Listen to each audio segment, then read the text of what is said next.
Bonjour les amis, aujourd'hui je lis quelques dépêches que je trouve par rapport aux actualités.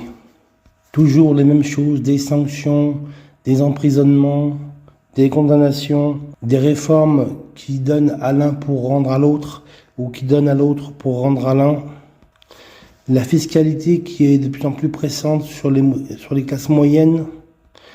La remise en cause au niveau du plafond pour les auto-entrepreneurs. C'est une fois plus le Français moyen qui paye, celui qui entreprend. Des voleurs qui volent l'argent des autres sous le couvert de l'impunité. Un ancien président qui va devoir avoir le bracelet électronique. Le Premier ministre néerlandais qui s'engage à conserver le fonctionnement sans entrave de la CPI, la Cour pénale internationale des droits de l'homme. Enfin bref, rien de nouveau sous le soleil.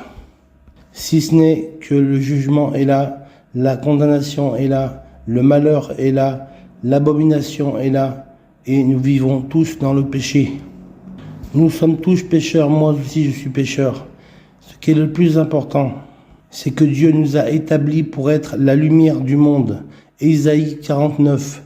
Je t'ai établi, toi, Église universelle, pour être la lumière des nations, pour que mon salut soit manifesté jusqu'aux extrémités de la terre. Ésaïe 49, verset 6. Mes amis, de la première page de la Bible à sa dernière page, Dieu nous parle de la lumière. Au commencement, Dieu dit que la lumière soit et la lumière fut. À la fin, la cité céleste n'aura pas besoin de lumière qui va descendre des cieux, la nouvelle Jérusalem qui va descendre sur la terre quand la terre sera restaurée et réhabilitée, parce que le Seigneur Dieu l'éclairera. Entendez, l'Éternel éclairera la terre. Et donc, au centre de ce message, la Bible nous parle de Jésus-Christ, la véritable lumière qui vient dans le monde pour éclairer les hommes vivant dans les ténèbres. Les hommes vivent dans les ténèbres, dans le péché, dans le mensonge, dans l'adultère, dans tout ce que vous voulez, peu importe le nom du péché, les hommes vivent dans le péché, alors que Jésus nous appelle à vivre dans la lumière. Nous passons des ténèbres à son admirable lumière. Voilà mes amis, soyez bénis et n'oubliez surtout pas que nous sommes peut-être à la fin des temps, mais peut-être que nous n'y sommes pas encore. Parce que Dieu n'a pas dit son dernier mot.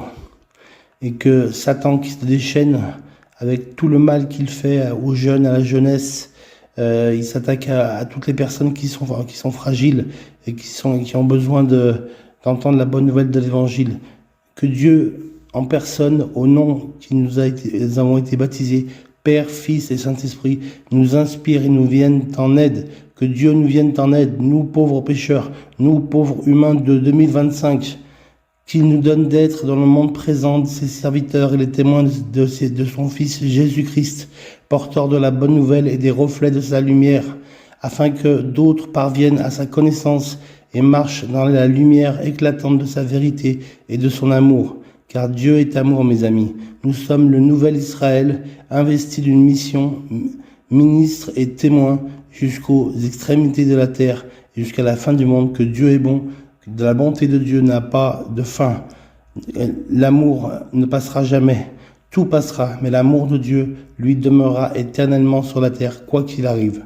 Amen. Dieu a promis qu'il enverrait des ouvriers dans la moisson. Le Seigneur a dit, priez mon Père, afin qu'il envoie des ouvriers dans la moisson. Et c'est ce qui est en train de se passer. La France, l'Europe, le monde entier, un réveil spirituel sans précédent. Un réveil spirituel sans précédent est en train de s'opérer en France, et en Europe, et dans le monde entier. Là où le péché abonde, la grâce surabonde. Soyez bénis mes amis, et passez une excellente fin de journée.